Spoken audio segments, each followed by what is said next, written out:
Mobile phone কেড়ে নেওয়ায় নামাজরত বাবাকে কুপিয়ে হত্যা করল ছেলে। শনিবার রাত 9:30টার দিকে চুয়াডাঙ্গার পলাশপাড়ায় এই ঘটনা ঘটে। ঘটনার পরপরই অভিযুক্ত ছেলে রিফাতকে আটক করেছে পুলিশ। নিহত দদুল হোসেন চুয়াডাঙ্গা শহরের পলাশপাড়ার মৃত কাজী নূর মুস্তফার ছেলে। পুলিশ ও স্থানীয়রা জানান, রিফাত মোবাইল গেমে আসক্ত, তাই দীর্ঘদিন ধরে ছেলে রিফাতকে ফোন ব্যবহার করতে নিষেধ করতেন বাবা দদুল, কিন্তু সে নিষেধ উপেক্ষা করে ফোন ব্যবহার করত। শনিবার বিকেলে ছেলে ফোন ব্যবহার করছিল, তখন ছেলের কাছ থেকে ফোন কেড়ে নেন বাবা।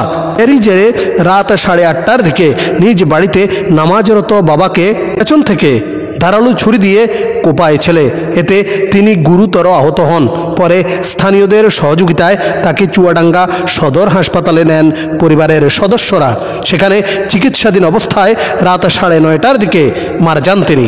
চুয়াডাঙ্গা সদর হাসপাতালের জরুরি বিভাগের কর্তব্যরত চিকিৎসক তারেক হাসান বলেন, অতিরিক্ত রক্তক্ষরণে দদুল মারা যান। চুয়াডাঙ্গা সদর থানার ভারপ্রাপ্ত কর্মকর্তা ওসি খালেদুর রহমান জানান, ঘটনার পরপরই অভিযুক্ত ছেলে রিফাতকে আটক করেছে পুলিশ। মরদেহ ময়না তদন্তের জন্য হাসপাতালের মর্গে রাখা হয়েছে।